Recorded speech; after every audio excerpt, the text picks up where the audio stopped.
There were farmers who were happily talking about their harvest month and excited to reap what they planted, when suddenly, they noticed a thunderstorm in the distance. They thought that it would rain, but they became anxious when they saw the dark clouds and found it weird.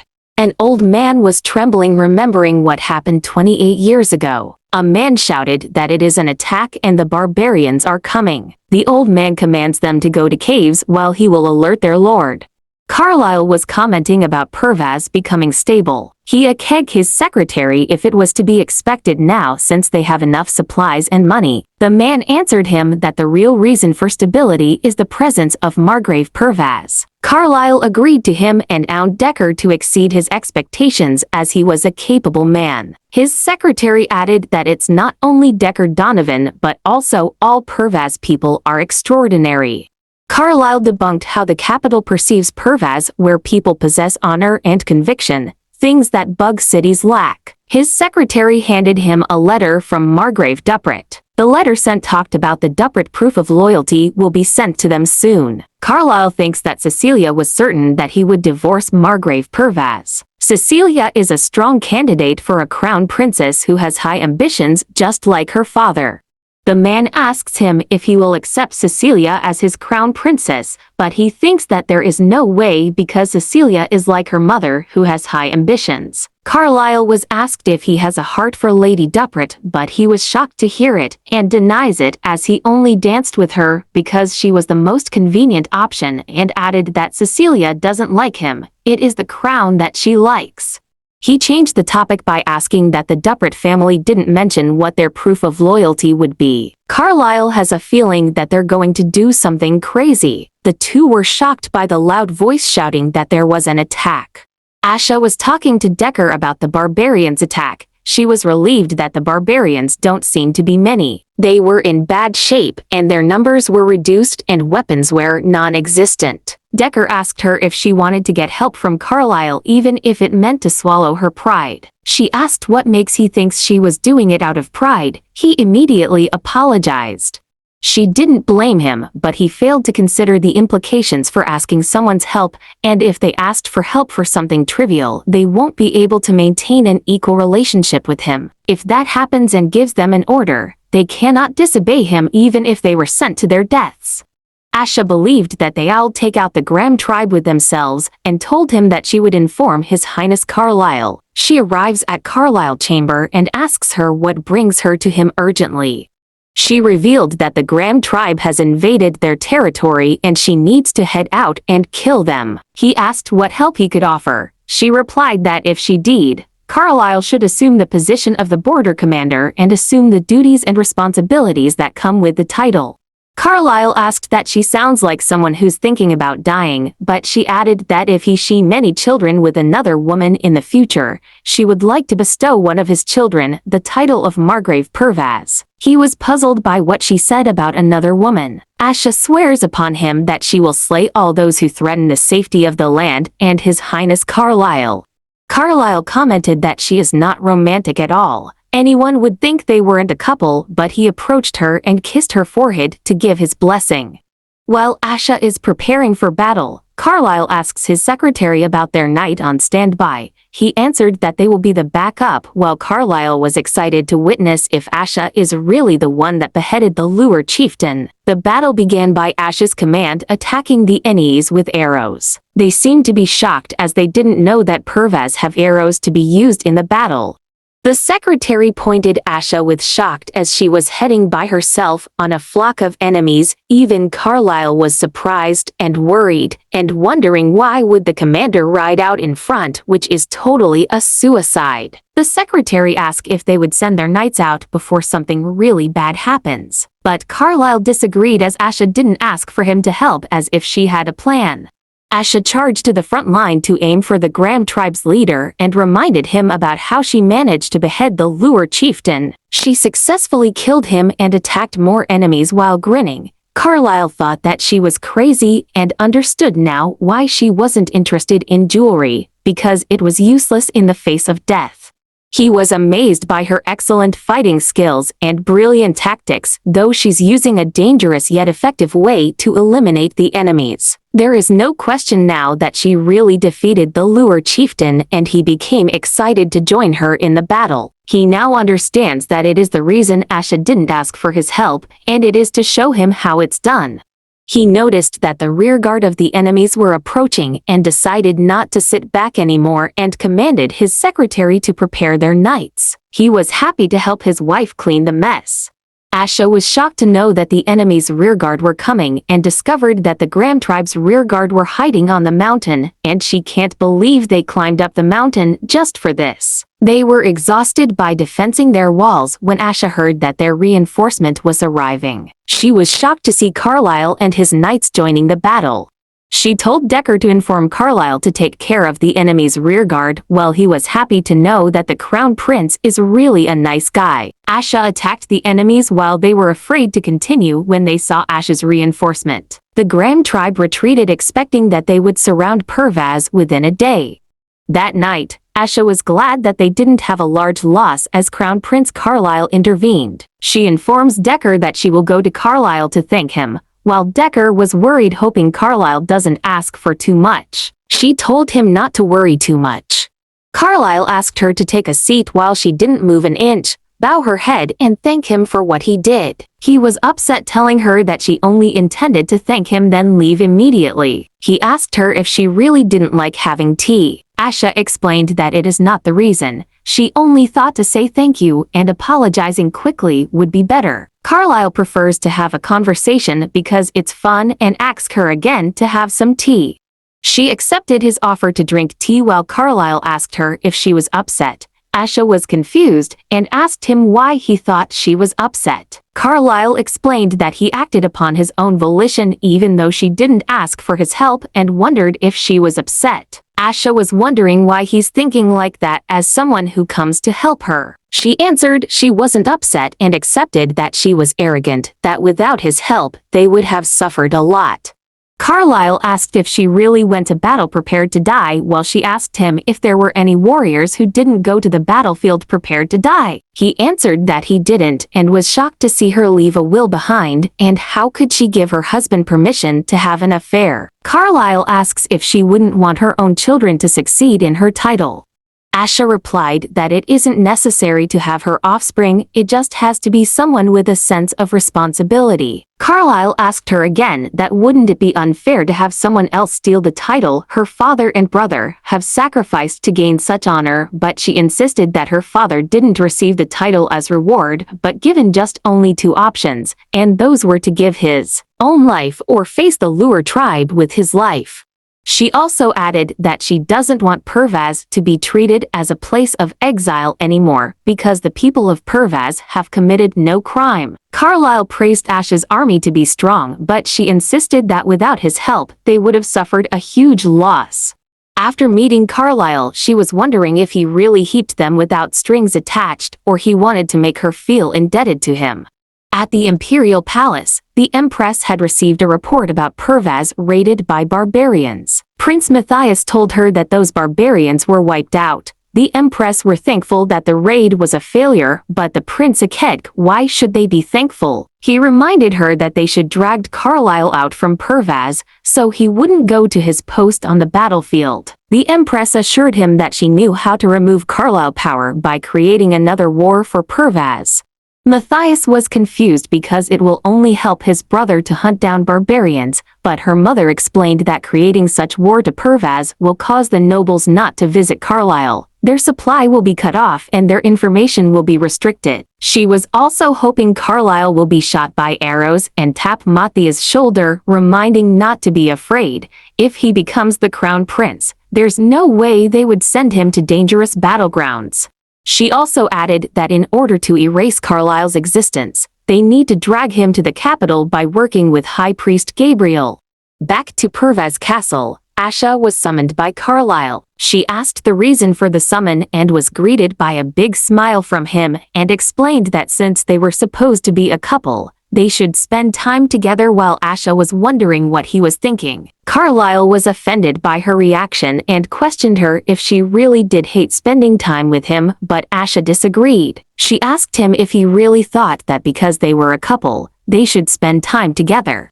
Carlisle told her that it's already been 3 months since he came to Pervaz, but they haven't talked much at all, and added that it was odd for a married couple. Asha agreed while he asked to give him a tour around the Pervaz castle. While walking around, she discovered that some parts of her castle are in bad shape. She explained that because of the war, they couldn't afford to maintain the castle and sold or burned the furniture to get through winter. Carlisle was shocked to know the reason. Asha continued to tell him the story how they survived the winter with less warrior and explained that it may rude to Carlisle, but she believes her father is blessed by God because even though they were outnumbered by barbarians, they still stood up and protect Pervaz. Carlisle didn't deny it and reveals that he has utmost respect for her father as a knight, so much that it was a pity that the first royalty he ever met was his father. She can't believe that someone from imperial family would say that. Carlisle told her that he find it weird that no painting of her father and brother is hanging on the wall. She reminded him that they were in war for 28 years, and they have no time to have a portrait, and no artist would want to go to Pervaz knowing they might die. Carlisle realized it, but insisted on having a portrait for them as a married couple to be displayed in the castle, but she was confused why he would want that. He was flabbergasted to Asha's reaction and answered her that she should have something to remember him and told her that he will not forgive her if she burned the portrait. Asha was asking herself if he will think of her whenever he sees her portrait, but conclude that there's no way he will do that.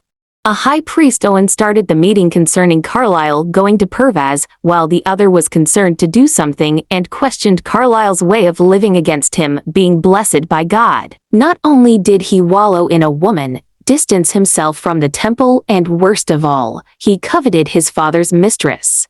Gabriel was thinking it is not only Carlisle but the nobles of the empire who are all arrogant, who cruelly trampled the poor and weak. He was saved by Elohim, where he learned the God's word that people are not to be distinguished by birth, status, and wealth, and that the empire was being destroyed by these nobles. Only by building a clean and upright empire can they set the nation right. He answered that no matter what happened, they will establish the Holy Empire, and in order to it, they have to cooperate with the Empress and place Prince Matthias to the throne. To do this, they have to promote Prince Matthias while ruining Prince Carlisle's public image. Several days later, Cecilia Duprat is traveling to Pervaz while she remembers her conversation with her brother. Her brother is questioning her decision going to Pervaz, as if she became crazy as there was no such thing as high society there. Cecilia angrily answered him that she was doing it to become the crown princess. Her brother told her who would ever fall in love with a ruthless woman like her. This statement boils her blood more, realizing that they were only saying those words because they were born men and can inherit a title, and they would never understand the life of a woman. This encourages her more to make Carlisle the emperor and become his empress, because that is the only path available to her. A man reminded Carlisle about the proof of loyalty that the Duprat family will send, and that it just arrived in Pervaz. Upon opening the door, a beautiful woman popped up in front of Carlisle, which surprised him and asked what brought her to that place. She reminded what her father stated in the letter. She was the proof of loyalty the Duprat family sent and will assist him return to the throne. He asked what she could do to help him, while she asked if he was aware of the dovetail, which is the largest breeding center for carrier pigeons, which is the fastest way to receive and gather information, and explained that she is one of the best trainers at dovetail. Carlisle was shocked to know the truth and thought of her as a truly great use. Cecilia continues that it will be hard for him to know the situation to the capital, and she relays information that there are rumors that have been spreading in the capital. There is a growing number of people comparing him to Prince Matthias in an effort to undermine him. He can't believe the news comparing him to his brother, where it is him who is being undermined. She also added that stories spreading that Prince Matthias was under the threat of assassination from a young age and resulted in him being traumatized. His secretary became enraged, as it was Prince Carlisle who had experienced those situations, not Prince Matthias. They asked her who has been spreading such false rumors. Cecilia replied that according to Dovetail's intelligence, it was the priest of Elohim. Carlisle was surprised, but she continued that High Priest Gabriel Knox wields considerable influence. Carlisle was thinking that Gabriel is up to something and thanked Lady Duppert for the valuable information. He informed her that he will prepare a room for her and introduce to Margrave Pervaz. She was flattered and thought that she will show the Margrave was on top. Asha showed herself and asked the reason for calling her. Carlisle apologized for calling her on such a busy day and introduced their newest castle resident. Asha was surprised to see her and answered her curiosity as to why the castle gate was opened and didn't expect an aristocrat lady to come. She gave one of the second-floor rooms while Cecilia told her not to misunderstand, but Asha cleared that she was Carlisle's guest and only natural he decided where she stayed. Carlisle asked if she is still staying in the dull room of the first floor. She answered that she never thought of it as dull and considered it lavish. Carlisle was shocked with her answer and told her that he will send furniture that he bought. She asked the reason for this while Carlisle explained that people may say that the Lady Dupret's room is better than her. She understands and asks to leave. He also reminded her to join him for dinner. Cecilia was very shocked at how it was no effect on Asha after seeing her as she was a candidate for Crown Princess and how she acted so indifferent and annoyed to Carlisle. She feels strange that they were using separate bedrooms and seems clear they have no romantic feelings. Rappelt, Carlisle's teacher, was annoyed knowing Lady Duppert entered the picture suddenly. He fully knew that Cecilia Duppert would do anything in her power to become crown princess, so he immediately sent a letter to his daughter. A few days later, Dorothea Rappelt received the letter her father sent her. She had no choice but to obey his command to go to Pervaz. Her father Giles Rappelt was said to be a genius of century and the best Academy's scholar. Thanks to that, she was able to read books whenever she wished, but her father always silences her whenever she wants to express her opinion, reminding her that a woman will only remain unloved if she acts lofty. She felt wronged every time she heard those words, but she couldn't show defiance against her father. After arriving at Pervaz, she was immediately introduced to Carlisle and explained that she will serve as his assistant. Rappelt boasts she is better than the people she taught at the academy. Carlisle smiled, thinking that his teacher is really an ambitious man who immediately called his daughter after Cecilia arrived. He called for Asha to introduce Dorothea. When she arrived, Dorothea was amazed at her presence, greeting her with Her Highness as honorific. Asha was surprised to hear it from her. Rappelt explained to Asha that he called for his daughter to assist him. She reminded her to bring guard all the time as Pervaz is not yet safe. Dorothea thanked her while Carlisle reminded her again to join him for dinner. Carlisle was upset to see Asha not interested in his guest. Rappelt asked Dorothea the reason she called Asha as Her Highness, but she defended that ignoring Asha might leave a negative effect on the eyes of Carlisle. Rappelt shouted at her, reminding her that if she kept calling that woman Her Highness, Carlisle would begin to recognize her. She only nodded to agree with him. The next day, Asha was introduced to their new butler and asked Decker to walk around the castle. While sitting, Donovan asked Asha about the two ladies that recently came to Pervaz. She thought that they were trying to compete for the position of crown princess. Donovan was surprised, asking if they were Carlisle lovers and upset how he brought his lovers into the castle. Asha reminded him that they have a contract which they will not care what Carlisle does in the castle and they need to keep the promise as Pervaz is still thriving. She already had a feeling he would bring female guests over as he is well known for being a womanizer. Donovan asked her what she will do after the divorce, but she didn't want to worry about her but focus on his life and have a wife.